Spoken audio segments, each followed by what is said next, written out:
I think the government actually does a really poor job of letting the local population know that they can take advantage of most portions of Act 60. So there definitely is something that's poorly written where this, what formerly was Act 22, where people who trade in the stock market or trade in the blockchain don't pay tax or don't pay capital gains tax.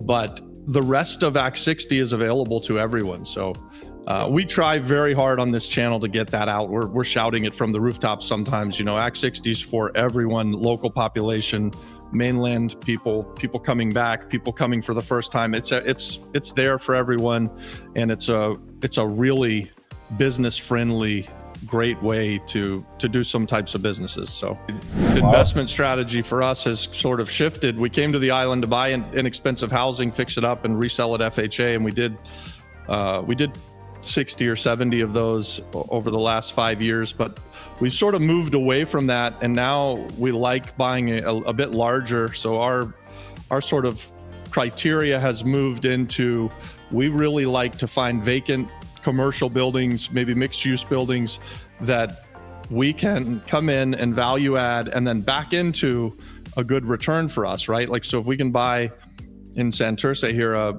18,000 square foot building for $500,000 and put another $500,000 in it and then have it throw off $300,000 a year, that's a tremendous return, right? Like, so, and those kind of projects are really sort of readily available. And that's probably similar numbers to what you're going to see in Cerro Gordo, right? You're going to have an all-in investment and be making a 30% a year return plus, maybe even, right? And so when you can back into those numbers, you don't need any data at all. You just say, hey, my rents are going to be X. This is what I'm going to have in it. Let's go. I really, really like that strategy better than most others on the island. Although I have to say the flips we did really, really well on. And we had no data, Christian. We had no clue when we came here if we were buying the house for 30 grand and it was going to sell for 100 grand or if it was going to sell for 50 grand.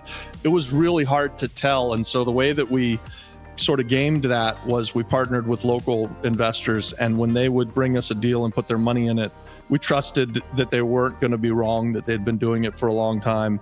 And that worked out really well for us. So what period was it that you were doing flips? So that was 2018. We first came. We bought a couple of bank tapes, some small, 15 or 20 houses at a time from a bank. And in each case, we partnered with someone who knew what they were doing on the island. They put their money in alongside of us.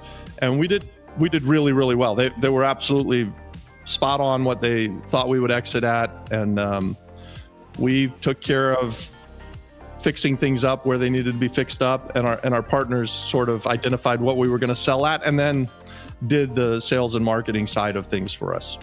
So did you stop doing that after you found tourism? Or are you still doing flips? Or we doing less flips, and not because we don't like the flips, but yes, because we started investing in this buy and hold strategy, which is basically we like to buy buildings that we can back into a great return on, and we like to keep things for a long time. That's sort of our investment thesis, is that if we can buy something and make it cash flow and own it for 5 or 10 or 15 years, every single time we're going to hit a grand slam, right? Like, so we have such a small chance of ever losing when we buy something that's very distressed and we're buying it as a vacant building, and then we're improving it. So we know we're increasing the value and we're bringing it up to its highest and best use. So that has become our preferred way to invest.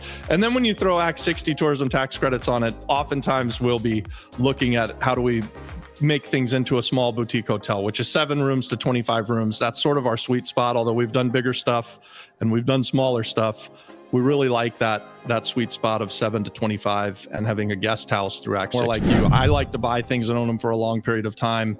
That has been really, really good to us. And if you buy something, fix it up and sell it, you only get to do that once. But if you buy something, fix it up and get yourself a killer cash flow, 25% a year or more, you get to do that year after year after year. You get the beautiful tax benefits. Even disregard Act 60, but just owning stuff that throws off that kind of return, and you own physical real estate, you get to depreciate it. You get to have these tax benefits to being in real estate investing, as opposed to paying ordinary income on a flip. And at least that's the way it is for us. If we do a flip, then it's ordinary income. There's really no tax breaks at that level.